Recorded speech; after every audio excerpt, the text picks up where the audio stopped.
Good evening பிள்ளைகள்.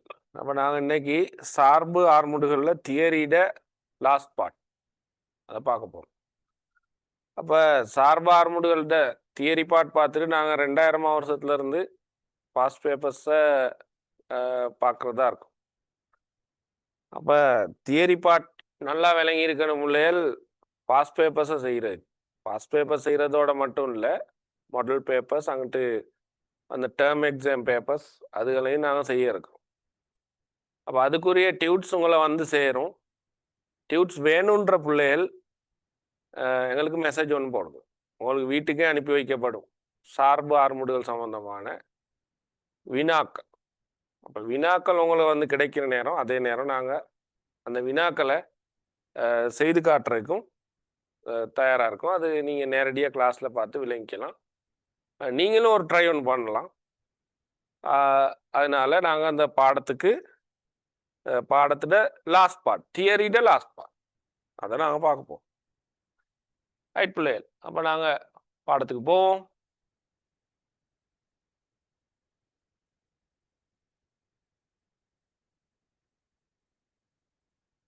Right, பார்ப்போம். எங்களுக்கு ஒரு அமைப்பு தாராங்க.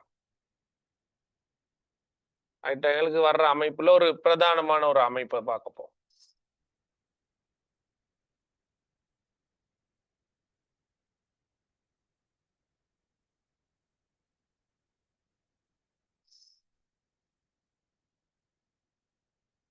ரைட், அடுத்தது இதுல இருந்து, அதாவது ஒரு நிலையான தானம் இருக்கு, நிலையான தானத்தினூடாக ஒரு கப்பியை நாங்க சேர்க்கிறோம்.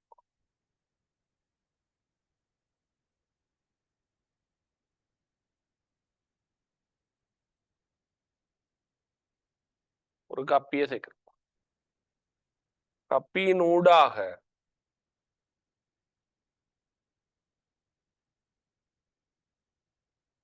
ஒரு துணிக்கை வருது, இது அசையும் கப்பியம். இவர் நேரா போய் சீலிங்கோட சேர்றார். அதே நேரம்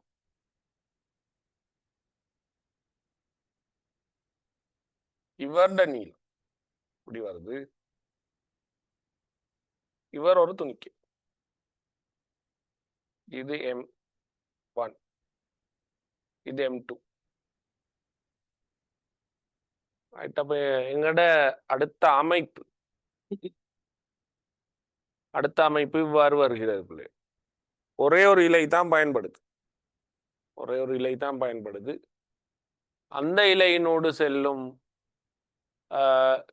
அந்த இலையினூடாக கப்பியும் இருக்கு, தனி துணிக்கை ஒன்றும் இருக்கு. M2 அசையக்கூடிய கப்பி. இங்கன்னு ஒரு கப்பி இருக்கு எக்ஸ்னு, அது அசையாத கப்பி. அப்ப நாங்க வகையீட்டின் பிரதிகளை பயன்படுத்த போகிறோம். பாருங்க,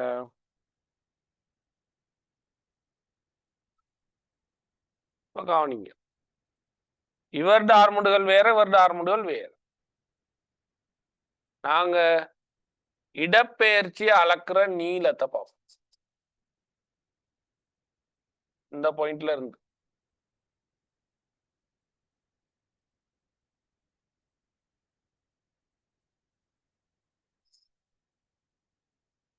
இந்த பாயிண்ட்ல இருந்து நாங்க இடப்பெயர்ச்சி அளக்க போறோம். அப்ப இந்த பாயிண்ட்ல இருந்து இந்த கப்பிக்குரிய தூரத்தை, இந்த பாயிண்ட்ல இருந்து இந்த பொருளுக்குரிய தூரத்தை நாங்க பிரதியிட போறோம். இவர எக்ஸ்னு, இவர Y. இந்த தொகுதி மேல கீழே போகக்குள்ள, மேல கீழே அசையக்குள்ள எக்ஸும் வைலையும் மாற்றங்கள் ஏற்படும். அப்ப பாருங்க, இதுல கப்பியில் அசையாத பகுதி இலை ஒன்று இருக்கு. இந்த இது கப்பியை சுற்றிய இலையின் நீளம் ஏ. இது கப்பியை சுற்றிய இலையின் நீளம் பி. இங்கனே ஒரு இலை பகுதி இருக்கும் சி. எங்கனெல்லாம் இலை இருக்குன்றத நல்லா விளங்கிடும். இங்கன ஏ நீளம், இங்கன பி நீளம், இங்கன சி நீளம். இலையின் மொத்த நீளத்தை கேபிட்டல் எல்னு நினைக்கிறேன். இலையின் மொத்த நீளம் கேபிட்டல் எல். இலை நீளம்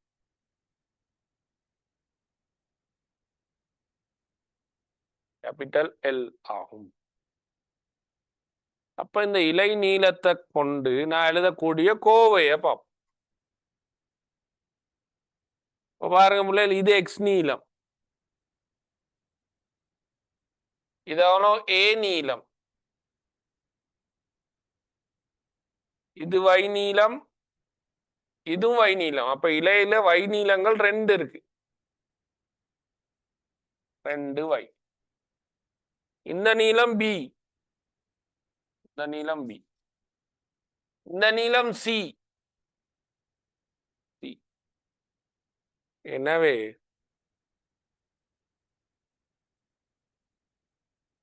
இந்த இலையிட நீளத்தை இவ்வாறான கூட்டுத்தொகையா நாங்கள் இவ்வாறான கூட்டுத்தொகையா எழுதிட்டு நாங்க என்ன செய்ய போறோம், இவரை வகையிட போறோம். இவரை வகையிட போறோம், நேரம் குறித்து வகையிட போறோம்.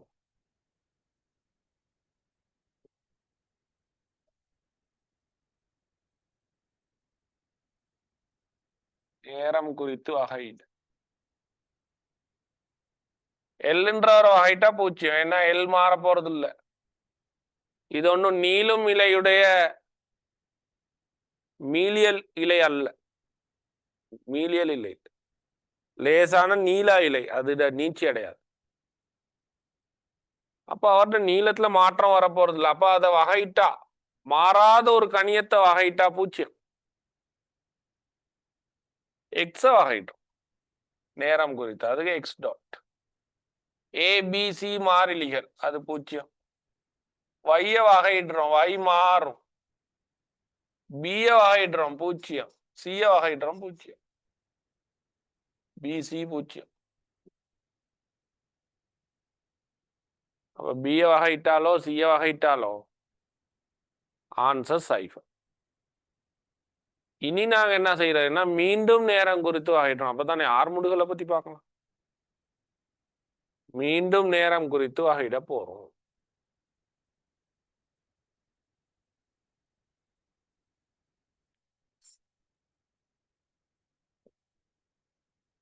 மீண்டும் நேரம் குறித்து வகையிட.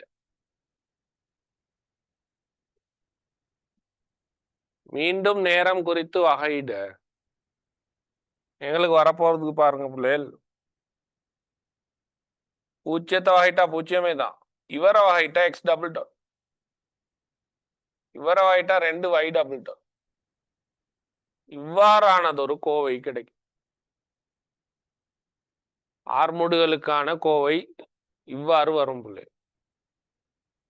அப்ப பாருங்க, இவருடைய இடப்பெயர்ச்சியை வைன்னு வச்சிருக்கு. அப்ப இவருடைய ஆர்முடுகள் கீழ் நோக்கி, அது கீழ் நோக்கி இயங்கலாம், இல்லாட்டி மேல் நோக்கி இயங்கலாம். இந்த துணிக்கு இவர் கீழ் நோக்கி இயங்கலாம், ஆனா மேல் நோக்கி இயங்கலாம். அல்லது நாங்க இந்த பக்கம் இயங்குறாருன்னு நினைச்சு போடுறோம். யாரோ ஒருத்தர் கீழே இயங்குனா யாரோ ஒருத்தர் மேல இயங்கணும், அது கட்டாயம். ஆக மொத்தத்துல இவருட ஆர்முடுகள் கீழ் நோக்கி வை டபுள் டாட்னு நினைச்சா இவருட ஆர்முடுகள் கீழ் நோக்கி எக்ஸ் டபுள் டாட் என்பது பொருளாகும். ஒரு சமன்பாடு எழுதியிருக்கோம். ரைட், அப்ப நாங்க அதை மார்க் பண்ணுவோம், 1வது சமன்பாடு. இனி நமக்கு இருக்கிற பிரதான வேலை இழுவைகளை மார்க் பண்றது. இழுவைகள் மிக கவனமா மார்க் பண்ணணும். இங்க இழுவை டி டி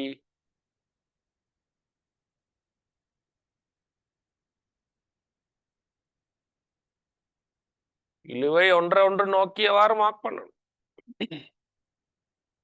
இப்போ மார்க் பண்ணக்குள்ள இங்கே டீன்னா இங்கே டி, இங்கே டீன்னா இங்கே டி, டி இவ்வாறு நாங்கள் இழுவைகளை மார்க் பண்ணிக்கலாம்.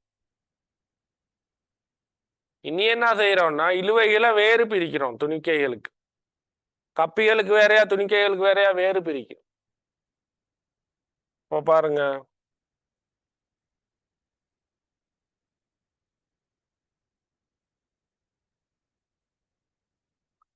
இந்த M1க்குரிய இழுவை இவர், இந்த M2க்குரிய இழுவை இவர், ஏனையவை ஓய்வுல இருக்கு. அதோட இழுவையை பத்தி யோசிக்க தேவை. ஏனைய துணிக்கைகள் ஓய்வுல இருக்கு. இப்ப இவருக்கு ஒரு சமன்பாடு இவருக்கு ஒரு சமன்பாடு தான் நான் எழுத போறேன். இவருக்கு ஒரு சமன்பாடு நாங்க எழுத போறது இல்லையே, அவர் ஓய்வுல தானே இருப்பார். ரைட். அப்ப M1க்கு நான் சமன்பாடு எழுத போறேன். M1க்கு சமன்பாடு எழுதக்குள்ள இங்க நமக்கு M1Gன்னு தெரியும் வர நிறை. M1G இது M2G.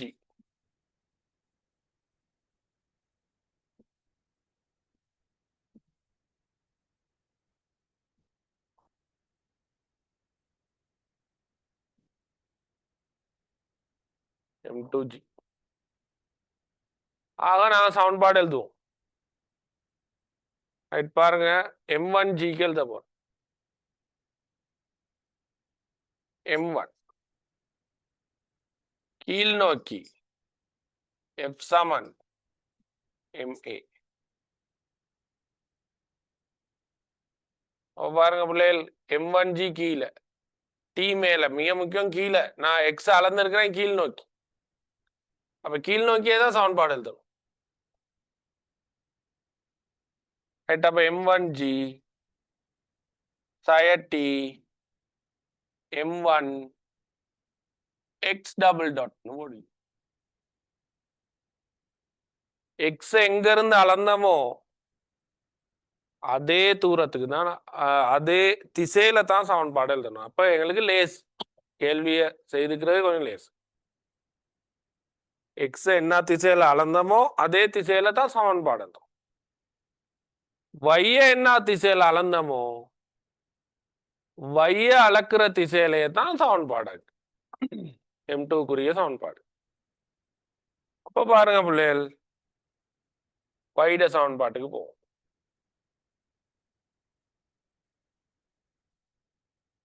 M2க்கு கீழ் நோக்கி F சமன் MA. பாருங்க, கீழ் நோக்கி M2G, மேல் நோக்கி 2T2 2T. M2G sin 2T சமன் M2I double dot. M2I double dot.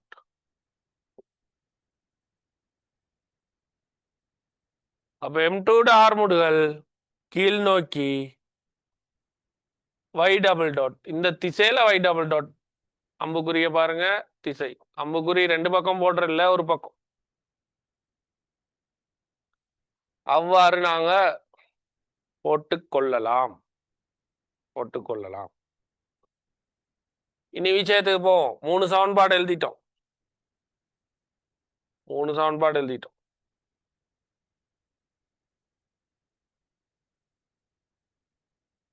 இதுல 3 கேள்வி தானே கேட்கலாம். எங்களுக்கு கேட்கலாம் எக்ஸ் டபுள் டாட், அதாவது M1 ஆர்முடுகள் என்ன, M2 ஆர்முடுகள் என்ன, அதே நேரம் இழுவை என்ன. 3 கேள்வி கேட்கலாம். 3 சமன்பாடு எங்கள்கிட்ட இருக்கு. அப்ப இந்த சமன்பாடை இலகுவா சுருக்கிற முறை ஒன்று. இந்த சமன்பாட்டில் எக்ஸ் டபுள் டாட் நான் எழுவாய் ஆக்கலாம், இதுல Y டபுள் டாட்டை எழுவாய் ஆக்கலாம். அதை கொண்டு வந்து இந்த சமன்பாட்டில் போட்டா இழுவையை கண்டுபிடிச்சிடலாம். முதல்ல இழுவையை கண்டுபிடிக்கலாம். ஆனா ரெண்டாவது சமன்பாட்டிலையும் மூணாவது சமன்பாட்டிலையும் சிறு எழுவாயாக்கங்களை செஞ்சுக்க போறேன். இந்த ரெண்டாம் சமன்பாட்டில் எக்ஸ் டபுள் டாட் எழுவாயாக்குனா m1g மைனஸ் டின் கீழ் m1. அதே மாதிரி மூணாவது சமன்பாட்டில் y டபுள் டாட் எழுவாயாக்குனா m2g சய 2t m2ன்னு போடலாம். எக்ஸ் டேயும் y டேயும் சமன்பாடு.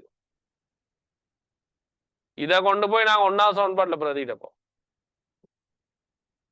ரைட், அப்போ ஒன்றாவது சமன்பாடு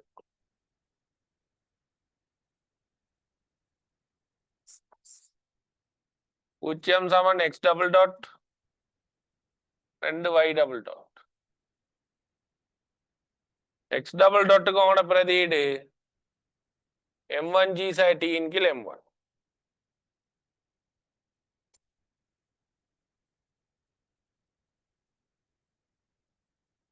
ரெண்டு தர y டாட்டுக்கு எங்கட சமன்பாடு y டாட்டுக்கு எங்கட பிரதியீடு m2g சை 2t கீழ் m2.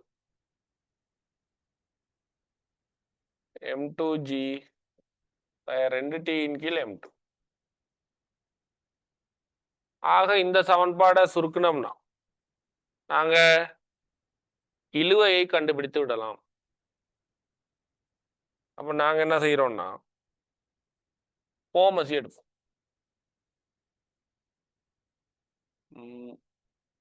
இல்லாவிட்டாலோ தனித்தனியா பிரிப்போம். m1g m1 t கீழ் m1 வேறவரோட பெருக்குவோம். அதை m2ஆல பிரிப்போம். 2 m2g m2 சை 4t கீழ் m2.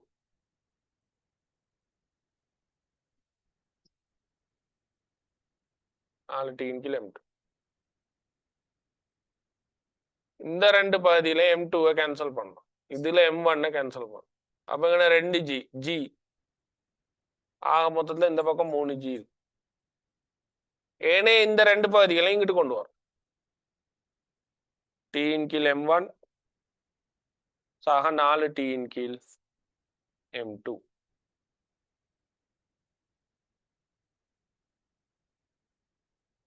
m1 m2 அவங்களோட போமசி. t பொதுவா எடுப்போம். m2 plus 4 m1. இதுல இருந்து இலகுவா t கண்டுபிடிச்சிடும். 3 m1 m2g பிரித்தல் m2 பிளஸ் 4 m1. இழுவையை கண்டுபிடித்து விட்டோம். இழுவையை கண்டுபிடிச்சிட்டோம். பாருங்க பிள்ளைகள், இழுவை தெரியும்னு சொன்னா சமன்பாடு சில வினாக்கள்ல சமன்பாடுகள் எழுதினாலே போதும்னு சொல்லுவாங்க. இந்த மாதிரியான கேள்வி தீர்க்கவும் இயலும் மிக இலகுவா. நாங்க தீர்க்கணும். அப்ப இதுதான் உடைய இழுவை. இவர் இழுவை. இவர் இழுவையாக இருக்கும் பட்சத்துல எக்ஸ் டாட் y டாட் நான் காணும். எக்ஸ் டாட் y டாட்டை காணும். அப்ப பாருங்க பிள்ளைகள், எக்ஸ் டாட் y டாட்டுக்கு இழுவையாக்கி வச்சிருக்கிறது இதெல்லாம் பார்ப்போம். m1g சய t கீழ் m1.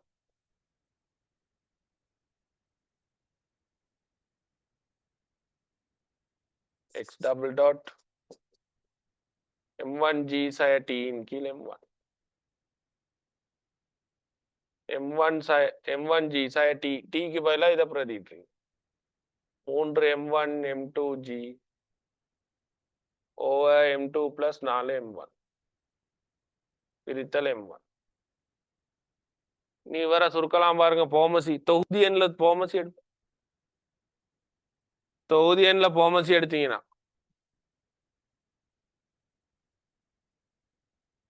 உங்களோட போமசி வரப்போகுது m2 சக 4 m1. இவர் அப்படியே குறுக்கு பெருக்கம் செய்கிறேன். M2 M1G M1G M2 சக 4M1 சய 3 M1 M2G பிரித்தல் M1 M1ன்றது இப்ப தொகுதி எண்ல பாருங்க பிள்ளைகள் M1G பொதுவா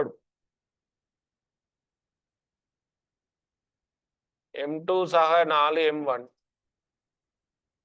இதுல M1G பொதுவா எடுத்தீங்கன்னா சய 3M2 பிரித்தல் M1 தர இந்த பகுதியின் இவரோட பெருக்கப்படும் M2 சக 4M1 ஒரு பின்னத்தை ஒரு எண் பெருக்கக்குள்ள அந்த எண் பகுதி எண்ணோட பெருக்கும் பாருங்க M1 கேன்சல் ரைட் எனவே G பிராக்கெட் 4M1 சய 2M2 M2 பிளஸ் 4M1 அப்ப இவ்வாறு எக்ஸ் டபுள் டாட் விட எடுக்கலாம் இனி y டபுள் டாட் விட எடுக்கிறதுக்கு மெனக்கட வேண்டியது இல்லை திருப்பி ஒன்னாவது சமன்பாடை பார்ப்போம் ஒன்னாவது சமன்பாடு பாருங்க பிள்ளைகள் எக்ஸ் டபுள் டாட் சக 2 y double dot 0 x double dot எங்களுக்கு தெரியும் அதுல இருந்து இலகுவா y டபுள் டாட்டை காணலாமே எக்ஸ் டபுள் டாட் எங்களுக்கு தெரிஞ்சிச்சுன்னா y டபுள் டாட்டை இலகுவா காணலாம் எக்ஸ் டபுள் டாட் ஏன்னா y டபுள் டாட் சய அரை X double dot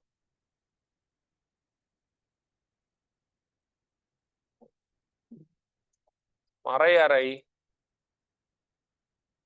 x double டாட்டுக்கு போடலாம் G பிரித்தல் 4 G bracket 4M1 minus 2M2 M2 சா 4M1 இதுல தொகுதி எண்ல 2 பொதுவா எடுக்கணும்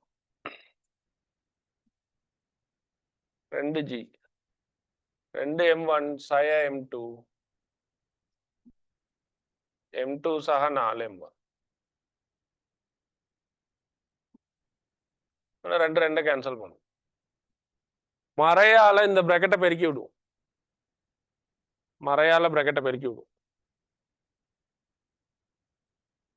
எனவே M2 நேராகிவிடும் M2 சக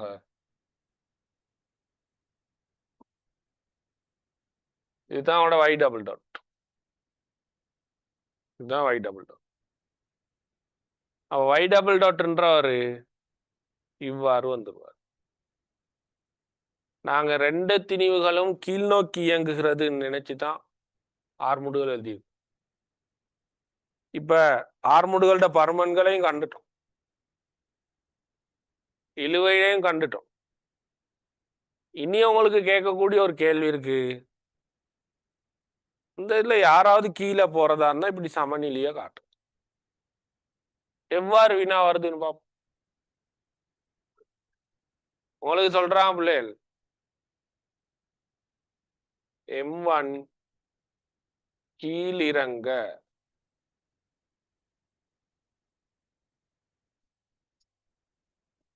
நிபந்தனை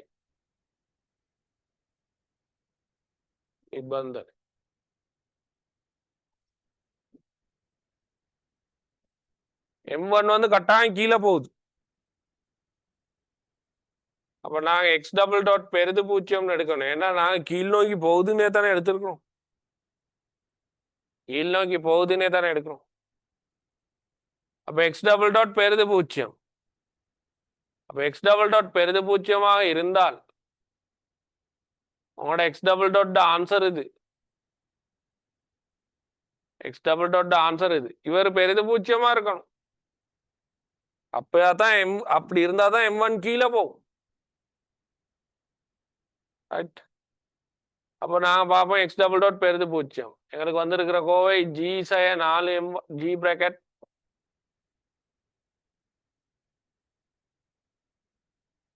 ஜி பிராக்கெட் 4M1 சய 2M2 4M1 சய 2M2 M2 சா 4M1.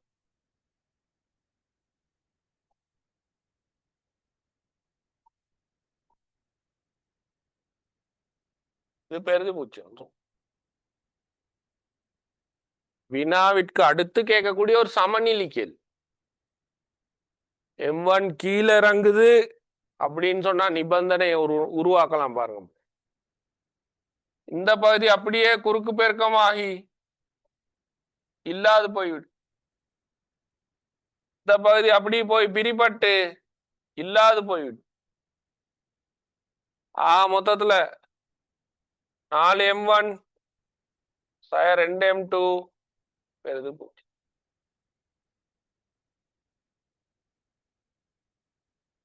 எனவே 4M1 2M2 இருபுறமும் 2ஆல சுருக்கலாம். நேர் 2ஆல் ஒரு நிபந்தனை கிடைக்குது. M1 திணிவு கீழிறங்குவதற்கான நிபந்தனை. அப்ப இப்படி சொல்லுவாங்க, M1 ஆனது 2M1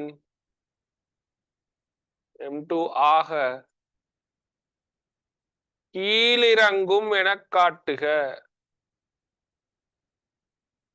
கீழிறங்கும்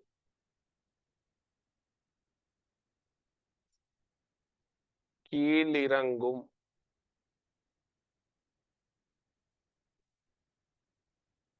என காட்டுக.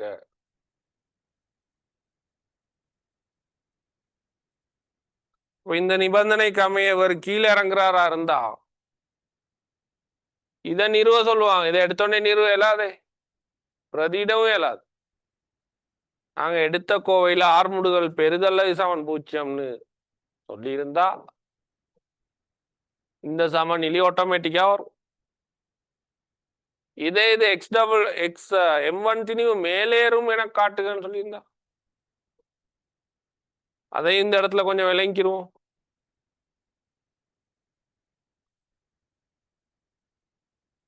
M1 மேலெல நிபந்தனை. அப்ப எக்ஸ் டபுள் டாட் சிறிது பூஜ்ஜியமா இருக்கும். எக்ஸ் டபுள் டாட் பெரிது பூஜ்ஜியமா இருந்தாதான் கீழிறங்கும். நாங்க கீழே தானே அளந்தோம், மேல இருந்து அம்புக்குரிய கீழே போட்டிருக்கோம். இதே எக்ஸ் டபுள் டாட் மேலன்னு சொன்னா நான் எடுத்த ஆர்முடுகள் மறையானதா இருக்கும். இந்த சமன்லயே செக் பண்ணும். ரைட். அவ பாருங்க, அவளுக்கு எக்ஸ் டபுள் டாட் வந்த விட வருதானே ஜி பிராக்கெட் 4M1 2M2 உங்களுக்கு பகுதி என்ன வரணும்? M2 சா 4M.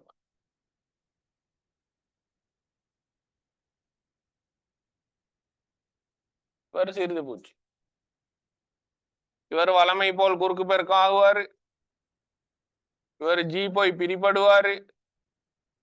எனவே 4M1 2M2 சிறிது பூஜ்ஜியம், 4M1 2M2 2M1 M2 அதே சமநிலை மாறி வரும். அதே சமநிலை மாறி வரும். 2M1 விட M2 பெருசா இருந்தா M1 மேல் நோக்கி எழும். மேல் நோக்கி எழும். ரைட் பிள்ளைகள். அப்ப இதுதான் நாங்க அடுத்த ஒரு மாடலா நாங்க பார்க்கிறோம். இவ்வாறான மாடல் எத்தனையோ எக்ஸாம் பேப்பர்ல வந்திருக்கு. அல்ல சமன்பாடுகளை எப்படி கையாள்றது, திசைகளை எவ்வாறு போடுறதுன்னு பாருங்க. ரைட், அப்ப நாங்க அடுத்த மாடலுக்கு போவோம். அடுத்த மாடல்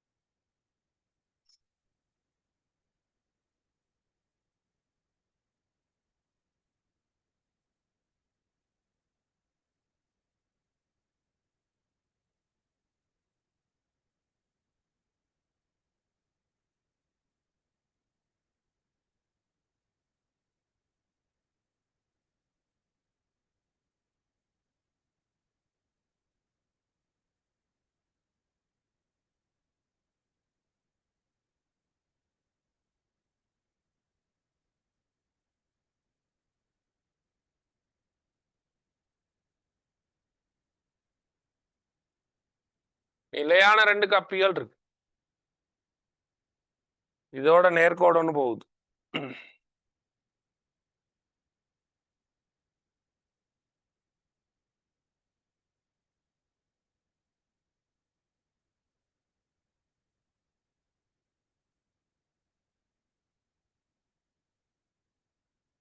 அதே நேரம் இந்த பக்கம்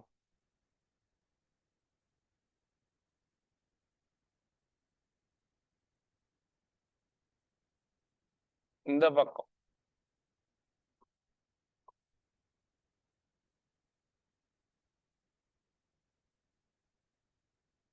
இது M1 திணிவு, M2, M3 சாதாரண அமைப்பு ஒண்ணு. ஆனா 3 திணிவுகள் வரும். இவர்ல நாங்க என்ன செய்ய போறோம்னா, ஒரு நிலையான புள்ளியை வைக்கிறோம். எந்த புள்ளியில இருந்து XY அளக்குறோன்றது சரியா காட்டணும். இனி பாருங்க பிள்ளைகள், நாங்க அம்புக்குறி வடிவத்துல இவரிலிருந்து இவருக்கான தூரம், இவர்ல இருந்து இவருக்கான தூரம், இவர்ல இருந்து இவருக்கான தூரத்தை போடுறோம். இது X, Y, Z 3 நீளங்களை போட்டு திசைய பாருங்க. அம்புக்குறி கீழே தான் இருக்கு. இழுவைய மார்க் பண்ணுவோம்.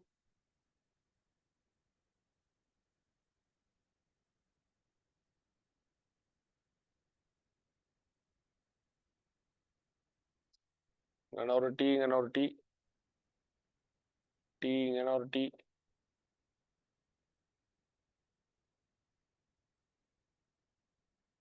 இங்கே T, இங்கே T. ரைட், அப்ப கப்பியை சுற்றிய இலை நீளம் இங்கே ஏன்னு நினைக்கிறேன்.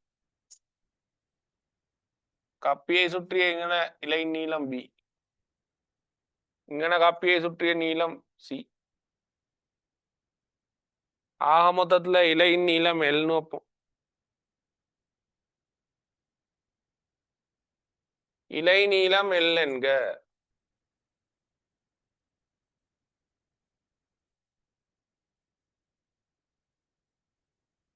L சமன் இங்கே X A 2Y C B Z. நேரம் குறித்து வகையிடுவோம்.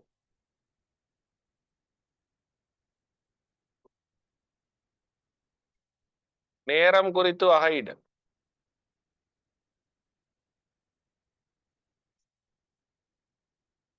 பூஜ்ஜியம் சமன் X dot A வகையிட்டா 0, 2Y dot 0 0 Z double Z dot.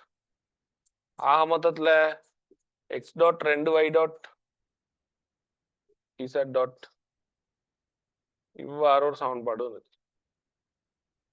நேரம் குறித்து வகையிட மீண்டும் நேரம் குறித்து வகையிடுவோம். அடுத்து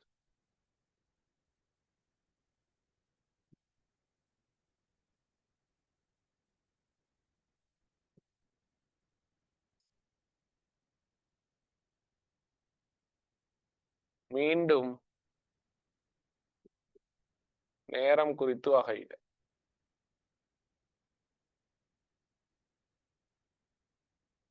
பூஜ்ஜியம் சமன்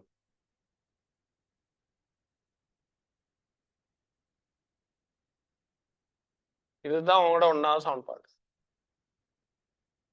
இதுதான் உங்களோட ஒன்னாவது சமன்பாடு. இனி ரெண்டாவது சமன்பாடு மூணாவது சமன்பாடு திணிவுகளுக்கு எழுத போறேன். 2 3 4.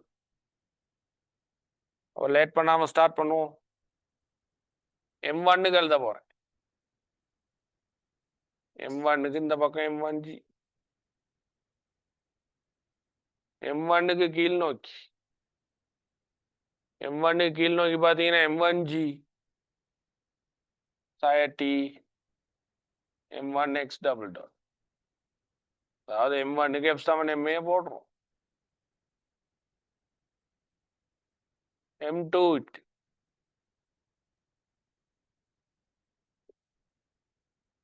M2க்கு கீழ் நோக்கி போட்டீங்கன்னா இங்க M2G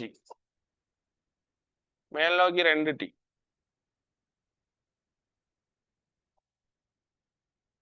M2G M2Y double dot. ஆனா 2Y டபுள் டாட் எழுதுற இல்ல, Y டபுள் டாட் ஒரு Y தானே அளந்தோம். இலையிட 2 பகுதி வந்தனால தானே 2Yன்னு சேர்த்தோம். இங்கே Y டபுள் டாட் தான் போடும். அடுத்து M3 அவரும் கீழ் நோக்கி, அவரை பாருங்க இங்கே M3G வரும்.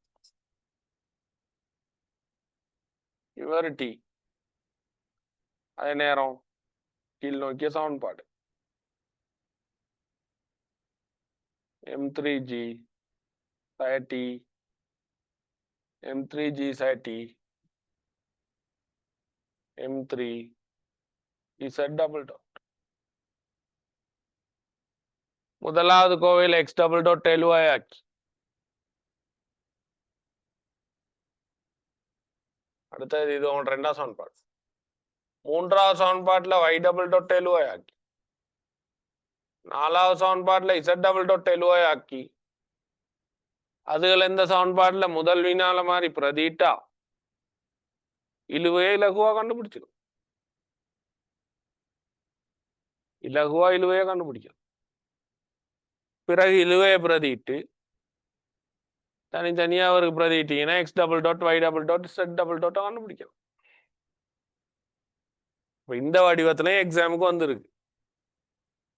இந்த வடிவத்துல வந்த கேள்வியும் எவ்வாறு இலகுவா அமைத்து கொள்ளலாம்ன்றது நல்லா கவனிக்கும். ரைட், அப்ப அடுத்த அமைப்புக்கு போவோம். ரைட், அப்ப அடுத்த அமைப்பு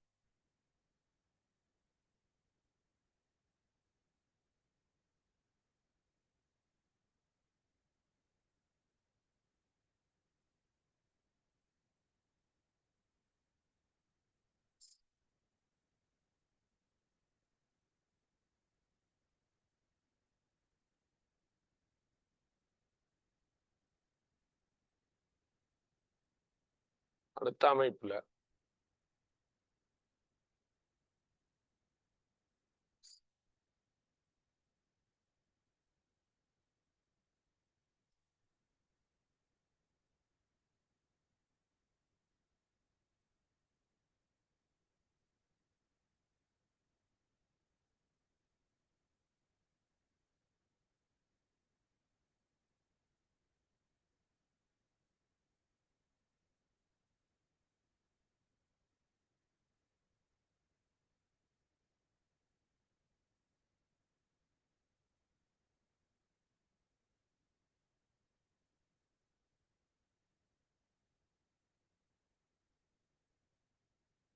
பாருங்க பிள்ளைகள், அடுத்த அமைப்பு ஒரு இலையும் சம்பந்தப்படுது, ஒப்பமான கப்பியும் சம்பந்தப்படுது, ஒரு துணிக்கையும் இருக்கு,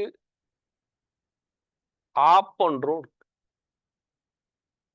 இவங்க எல்லாரும் சம்பந்தப்படுறமான இயக்கத்துக்கு ஒரு சமன்பாடு எழுத சொல்லுவோம். அப்ப இவ்வாறான இயக்கத்துக்கு நாங்கள் எழுதக்கூடிய சமன்பாடு என்னன்னு பார்ப்போம்.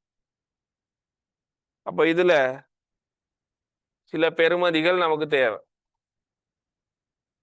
அதுல இந்த துணிக்கே சிம்பிள் எம், கேபிட்டல் எம், அல்பான்னு தாரோம். இது ஒப்பமான கிடைத்தளம். இதுல படாத மாதிரிக்கு படம் வரைஞ்சிருக்கேன். சரின்னா கிடைத்தளத்துல ஆப்பின் அடிப்பகுதி படணும். அப்ப இல்ல சில விடயங்களை மார்க் பண்ணணுன்றதுக்காக அதை நாங்க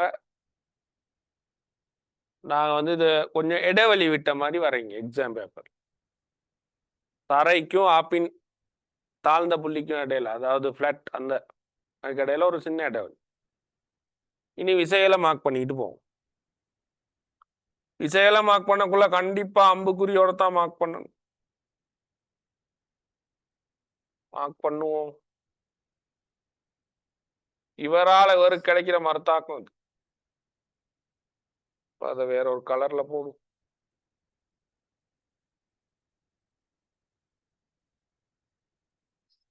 கேபிட்டல் எம்மினால் சிம்பிள் எம்மிற்கு கிடைக்கும் மறுத்தாக்கம் சமனும் எதிருமான மறுத்தாக்கம். இவருட நிறை விசை, இவருக்கு மறுத்தாக்கம்.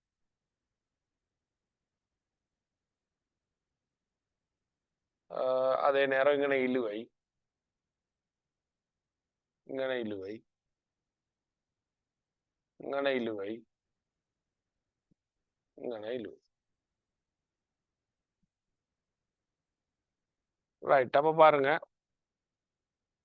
நிலையான புள்ளி. இப்ப நாங்க எக்ஸ் அளக்க போறோம். இங்க இருந்து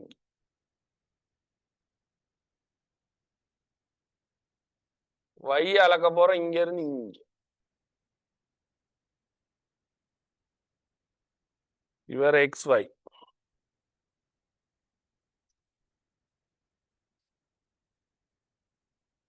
எக்ஸ் ஒய் இவ்வாறு போடும். இது கப்பியை சுற்றிய இலையின் பகுதி.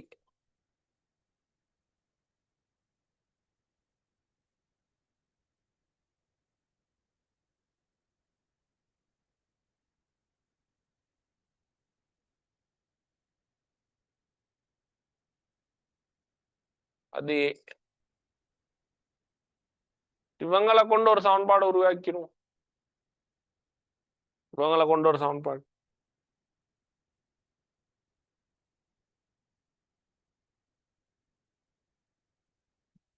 இலை நீளம்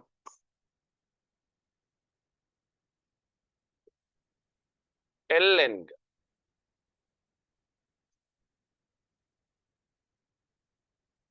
இலைட நீளம் எல் என்க. இலைட நீளம் எல்லா இருந்தா எல் சமன் எக்ஸாக வயசாக ஏ. நேரம் குறித்து வகையிட. நேரம் குறித்து வகையிட.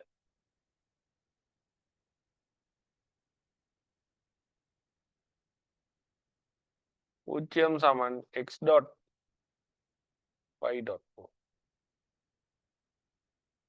மீண்டும் நேரம் குறித்து வகையிட.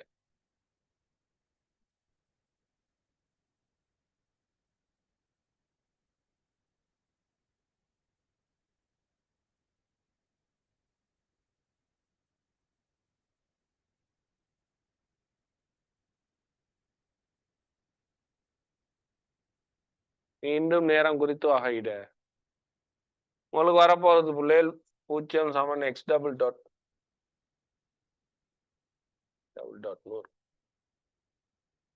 இது பாருங்க ஒன்றாவது சமன்பாடு. ஆனா இந்த ஒரு ஆப்பிள் வந்து திணிவும் இருக்கு. இவ்வாறு ஒரு இயக்கம் நடக்கக்குள்ள நாங்க சிம்பிள் எஃப் கேபிட்டல் எஃப்னு வச்சிருக்கிறோம். ரெண்டு விஷயம் நல்லா கவனிச்சு பாருங்க. ஆப்பிள் துணிக்கை இவ்வாறு வழுக்கி கொண்டு செல்லும் போது இவர் இந்த பக்கம் செய்வார். அப்ப இவங்களோட மறுத்தாக்கத்தை ஆர்னு போடும். இவருட ஆர்முடுகளை இந்த பக்கம் எஃப், இவர்ட ஆர்முடுகளை இந்த பக்கம் எஃப் போட்டு நாங்க x double dot y double டாட்டும் யூஸ் பண்றோம் ஆர்முடுகளுக்கு தான். Simple F capital F use பண்றது ஆர்முடுகளுக்கு தான். இப்ப பாருங்க, இவர் இங்க இருந்து இங்க போறது அதே திசையில சிம்பிள் எஃப். அப்ப எக்ஸ் டபுள் டாட் சிம்பிள் எஃப்னு போறோம். X double dot simple F. y double dot பாருங்க, இங்க இருந்து இங்க வரைக்கும் வளர்ந்துருக்கு. y டபுள் டாட் இங்க இருந்து இங்க வரைக்கும். இவர் இங்க இருந்து இங்க போறார். இவர் செல்ல செல்ல என்ன செய்யுதுன்னு சொன்னா இந்த சிம்பிள் எக்ஸ் அதிகரிக்கும். இதுதான் முக்கியமான இடத்துக்கு வந்துடும். கீழ் நோக்கி செல்லும் போது ஒரு இயக்கத்தை யோசிங்க. இவரும் கீழே போய் இவரும் முன்னுக்கு போயலாது. இவர் கீழ் நோக்கி செல்லும் போது இவர் இந்த பக்கம் வரும், இந்த பக்கம் வரும். இந்த பக்கம் வந்தா நேரத்துடன் y குறைவடையும். நேரத்துடன் y குறைவடையும். இங்க இவர் போ நேரத்தோட எக்ஸ் கூடும். நேரம் அதிகரிக்க எக்ஸ் அதிகரிக்க எக்ஸ் கூடிட்டே போகும். அதே நேரம் ஆப்பு சும்மா இருக்காது, ஆப்பு இந்த பக்கம் மூவ் ஆகுது. இவர் இங்கிட்டு மூவ் ஆகக்குள்ள வையின் பருமன் குறையும் குறையும். எனவே நாங்க போட வேண்டியது எஃப்ன்றது இந்த திசையில எடுத்துட்டோம். இந்த திசையில y கூடாது, குறையும். y double dot minus y double dot capital F minus y double dot capital F. சில சந்தர்ப்பங்கள்ல இங்க இருந்து y அளப்பாங்க, இங்க இருந்து எக்ஸ். அப்படி போட்டாலும் விட சரியாகும். ஆனா இந்த இடத்துல நீங்க கட்டாயம் கொஞ்சம் யோசிக்கணும். இல்லாட்டி விடையில ஒரு பிரச்சனை வரும். இவர் இந்த பக்கம் போகல சிம்பிள் எக்ஸ் கூடிக்கிட்டே போகும், நேர் எக்ஸ் டபுள் டாட் எஃப். இவர் இங்கிட்டு போகக்குள்ள y டபுள் டாட் y குறைந்து கொண்டே வரும். எனவே கேபிட்டல் எஃப் வந்து மறை y டபுள் டாட். நீ முதலாவது சமன்பாட்டுக்கு போவோம். முதலாவது சமன்பாட்டுல x double dot simple F இருந்தா y double dot minus capital F இருக்கும். யோசிச்சு பாருங்க, y டபுள் டாட் மைனஸ் இவரை மறையால பெருக்கிட்டோம்னா minus F minus F right. அப்ப அதுல இருந்து எனக்கு இன்னொரு முடிவுக்கு போகும். கேபிட்டல் எஃப் எங்கிட்டு கொண்டு வர பருமனில் இவை இரண்டும் சமம். ஒரு முறை பாஸ் பேப்பர்ல வந்துருக்கு. பருமனில் கேபிட்டல் எஃப் சிம்பிள் எஃப்க்கு சமம். கேபிட்டல் எஃப் யாரு சிம்பிள் எஃப் யாருன்றது இதுக்கு முன்னுக்கு 3 செஷன் நடந்துச்சு, அதை பார்த்தவங்க நல்லா சொல்லி. கேபிட்டல் எஃப் யாருன்னு சொன்னா புவிசார்பாக ஆப்பின் ஆர்முடுகள். சிம்பிள் எம் யாருன்னு பாத்தீங்கன்னா கேபிட்டல் எம் சார்பாக. சிம்பிள் எம் கேபிட்டல் எம் மீது இருக்கு, அவர்ட ஆர்முடுகள் இந்த பக்கம் சிம்பிள் எம். இனி எங்களுக்கு இந்த கோவைகளை கொண்டு 2 சமன்பாடு எழுதப்போம். கட்டாயம் x double dot y double டாட்லயே கொண்டு போகணும் இல்லை, அவருக்கான பிரதியீடுகளை மேற்கொண்டிருக்கிறோம். இனி நான் சிம்பிள் எம்முக்கும் தொகுதிக்கும் சமன்பாடு எழுத போறேன். சிம்பிள் எம் பாருங்க கப்பி மீது இருக்கு.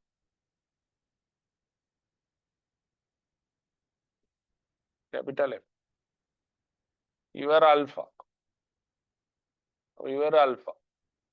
இது சமாந்தர கோடு. Simple M. எனவே சிம்பிள் எம்முக்கு புவிசார்பாக இந்த பக்கம் F7 எம்ஏ போடும்.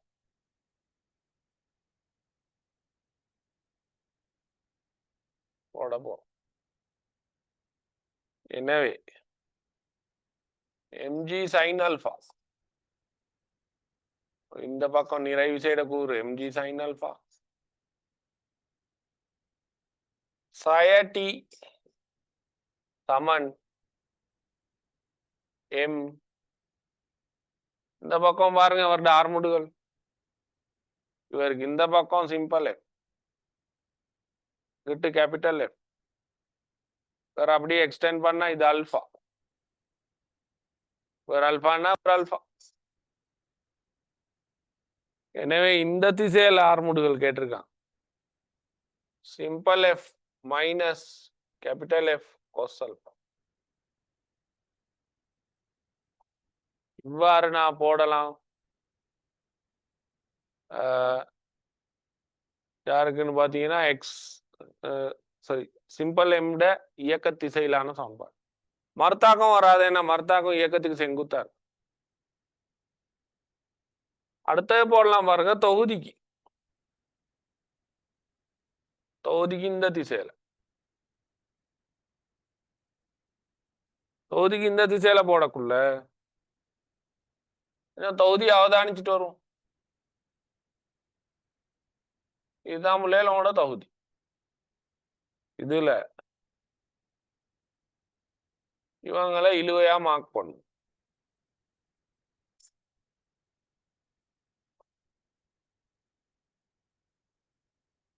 இது சுவரில் தாக்கும் இழுவை.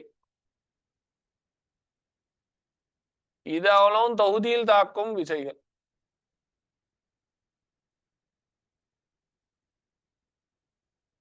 அவ தொகுதியில தாக்குற விசைகள்ல இந்த பக்கம் ஒரு விஷயம் போகுது. இந்த விசை போக இந்த விசை ஒன்று இருக்காரு. அவ தொகுதிக்கு ஒரு புற விசை இருக்கு, டீன்ற புற விசை இருக்கு.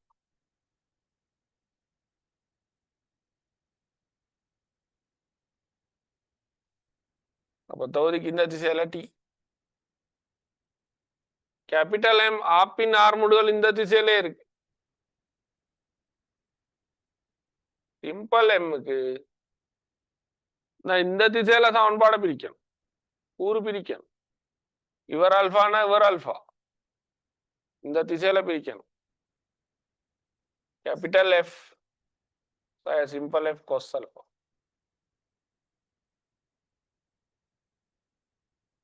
பாருங்க இவர் ரெண்டாவது மூன்றாவது சமன்பாடுகள் எழுதிட்டோம்.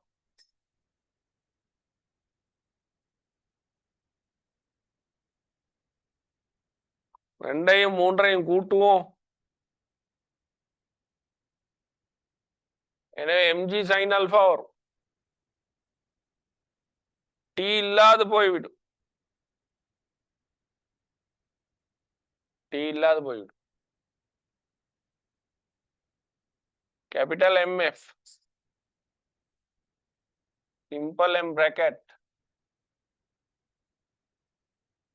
Simple f minus capital f cos alpha சாக இதுலயும் சிம்பிள் f பொதுவா இருக்கு. கேபிட்டல் f சாய சிம்பிள் f cos alpha.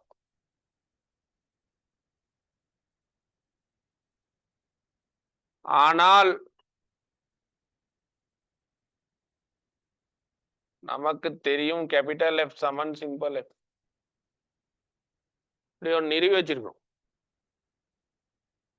வேற நிறுவி வச்சிருக்கோம். இதுல இருந்து இந்த பிரதியிட போடுவோம். கேபிட்டல் எஃப் உள்ள இடத்துல எல்லாம் சிம்பிள் எஃப் போடுது, இல்லாட்டி சிம்பிள் எஃப் உள்ள இடத்துல எல்லாம் கேபிட்டல் எஃப் போடுது. போடுவோம்.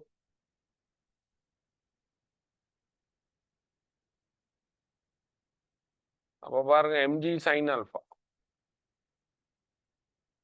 நான் சிம்பிள் எஃப் உள்ள இடத்துல எல்லாம் கேபிட்டல் எஃப் போட போறேன். இவர கேபிட்டல் எஃப்னே போடுறேன். இவர் capital F cos alpha. Capital F cos alpha.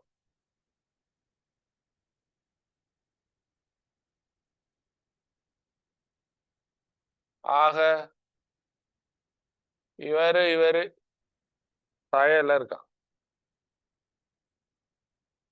Simple F cos alpha capital F cos எல்லாத்தையும் கேபிட்டல் எஃப்ல மாத்திட்டோம். இப்போ பாருங்க கேபிட்டல் எஃப் நான் பொதுவா எடுக்கும். சிம்பிள் எம் பிராக்கெட் 1 சய அதாவது 2 சய 2 cos ஆல்பா.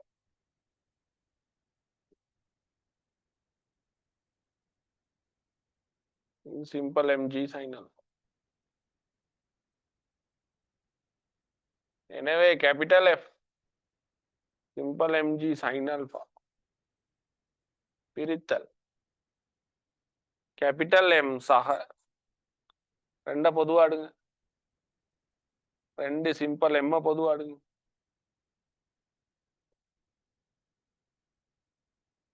ஒன்று சய cos ஆல்பா இவ்வாறு வந்து ஆப்பின் புவிசார்பான ஆர்முடுகள் எவ்வாறு எடுக்கும். ஆனா கேபிட்டல் எஃப்பும் சிம்பிள் எஃப்பும் சமன். சிம்பிள் எம்மின் கேபிட்டல் எம் சார்பான ஆர்முடுகளும் இதே தான்.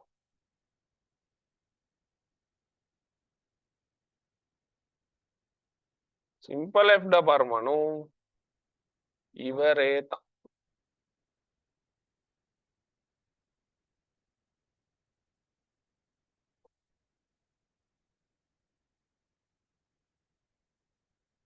இவ்வாறு உங்களது விட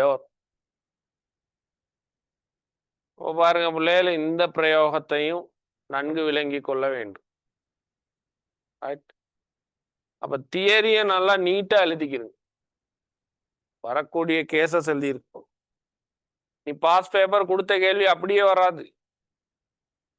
டேர்ம் டெஸ்ட் பேப்பரோ மாடல் பேப்பரோ அப்படி வராது. சின்ன சின்ன வேறுபாடுகள் இருக்கும். இப்போ நாங்கள் டிஸ்கஸ் பண்ண செக்ஷன்ல ஏதோ ஒன்று உங்களுக்கு கேள்விக்கு வரலாம், ஏதோ ஒரு பிரயோகம் வரலாம். அப்ப அந்த பிரயோகத்திற்கு உரிய சமன்பாடுகள் எழுதுறதா இருக்கட்டும் இல்லாட்டி தீர்க்கிறதா இருக்கட்டும் ஆகிய வினாக்கள், அது குறிப்பிட்ட வினாக்களை நாங்கள் இனி வர்ற செஷன்ல ஒவ்வொன்றா பார்ப்போம்.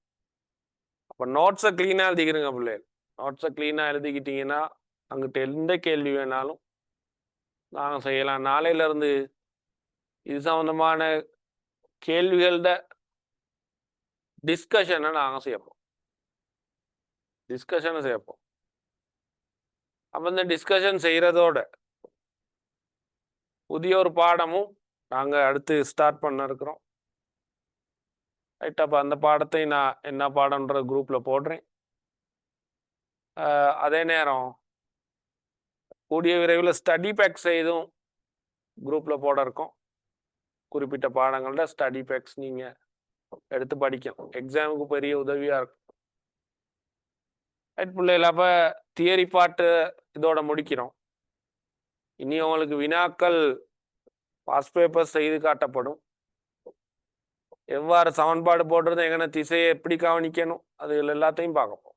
ரைட். அப்போ நாங்கள் அடுத்து வர்ற செஷனில் இனி சந்திப்போம். நாளைக்கு அநேகமாக இதில் பாஸ் பேப்பர் டிஸ்கஷன்னா செய்யும்.